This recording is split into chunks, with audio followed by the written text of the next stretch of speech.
Hello Internet, James Allen from Out of 8, and today I'm playing real-time strategy game Blitzkrieg 3.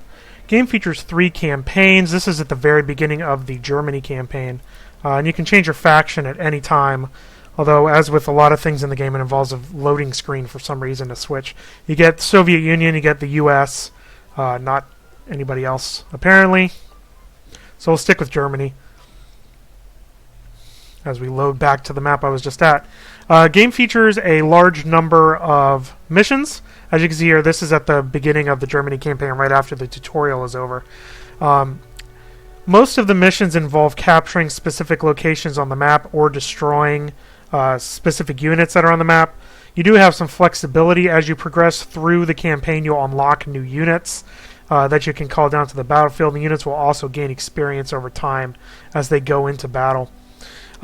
Most of the missions are actually pretty difficult, mainly because you're almost always up against a large number of enemy units that have superior defensive positioning, simply placed by the mission designer for that particular mission. Each mission is pretty heavily scripted. You have a very specific number of objectives you have to complete, and it's pretty obvious. Although some of the maps are a little bit larger, how you're supposed to progress through and complete each of the tasks. In addition to that, you have online games and games against the AI. So what I'm going to do is play a game against the AI here on medium difficulty. And then we'll see how that goes.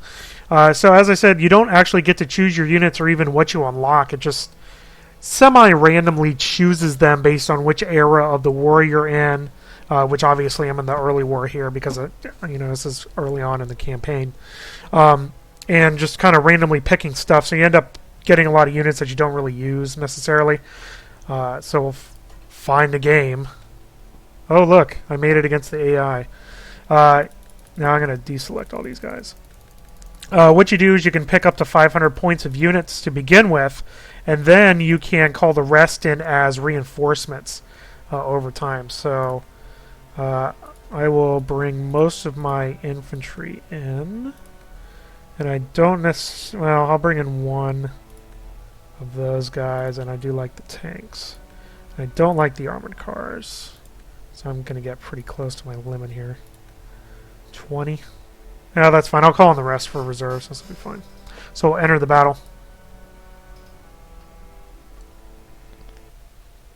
And away we go.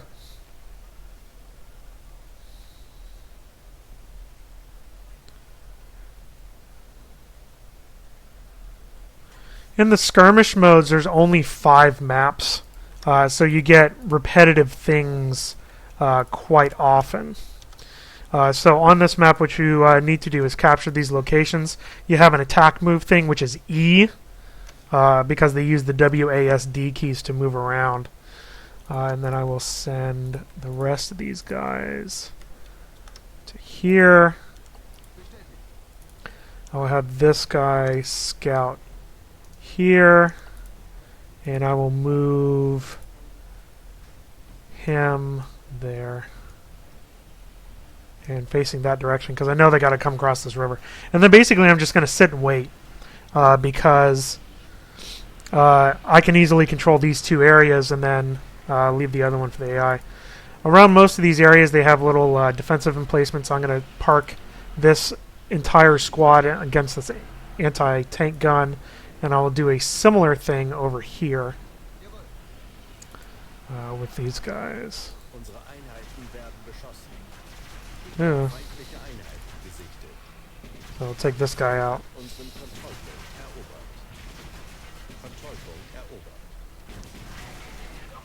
Okay. Attack move works pretty well. And I will attack move against this infantry coming in.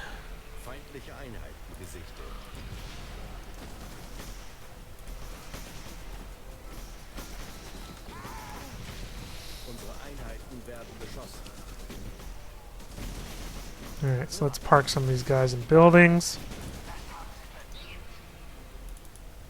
And then these guys are, and this is actually what I want as group 2.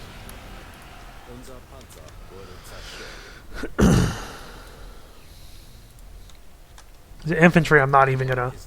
Oh, crap. Infantry, I'm not even going to really move beyond their initial position.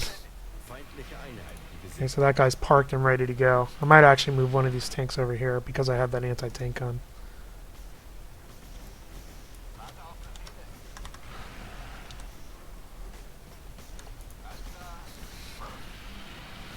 Infantry units are very fragile, so are the other units for that matter.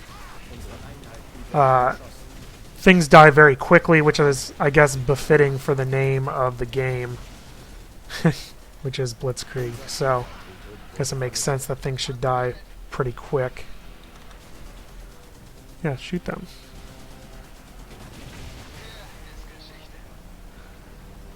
Oop, that thing died. Again, infantry units are extremely fragile. So I'm going to call in a bomber here.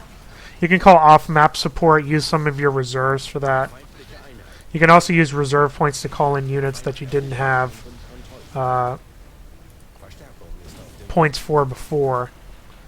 And obviously, as you progress further in the campaign, you'll get more units you can call in as reserves, which is a lot better.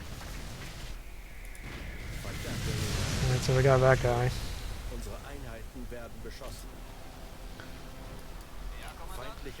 We got our reserves. And I need them over here. Still got my 2 units, and we're halfway done. You can see, you know, kind of a lot of things to keep track of because things do move fairly quick in the game. Oh, this is the heavy tank, isn't it? Yep. That's unfortunate. Alright, get out of that. Go man this thing. Completely ignoring my units.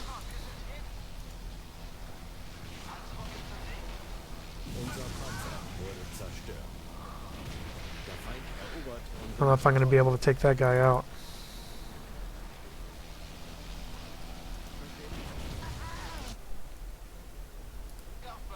That's all I have is light tanks. Yeah, they took the point. I actually really needed my air thing to take this guy out. Let's bring in artillery.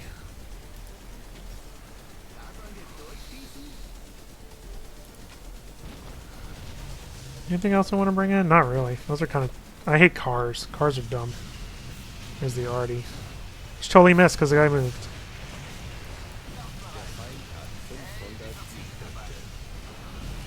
Jerk.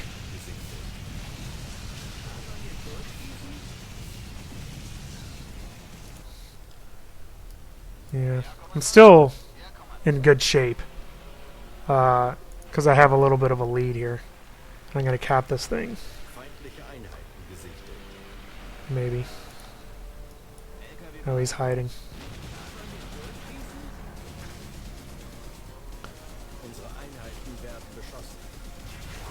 Ugh.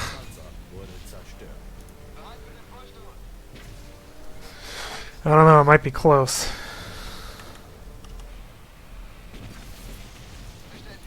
Another heavy tank. That's the bane of basically this. Those heavy tanks are very difficult to destroy, especially with the units that I have this early on in the campaign. Is this guy still here? Yeah, he is. Yeah.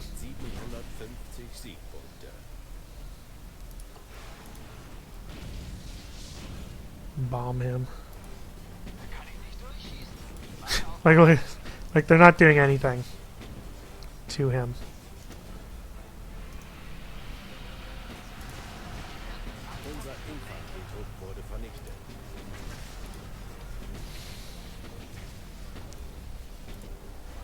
See, this will take this guy out.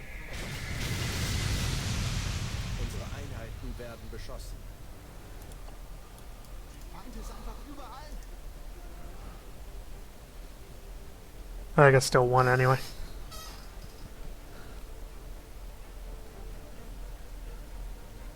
I did. Yay!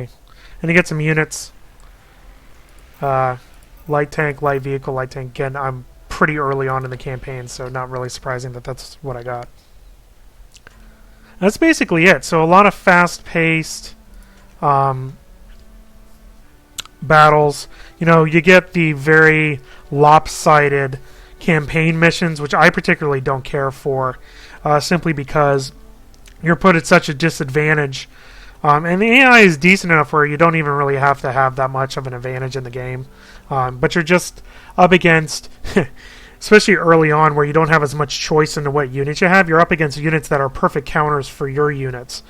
So you just send your units off and they get instantly destroyed by things that are behind cover and in fortifications and stuff like that. And it's very annoying to deal with. The skirmish mode against people online and against the AI is a little bit better, although AI could be better at being more aggressive with going after it. Locations that you have to capture. Again, the advantage they get there is they had heavy tanks this early on in the campaign. I don't have anything to really counter heavy tanks other than off-grid artillery stuff.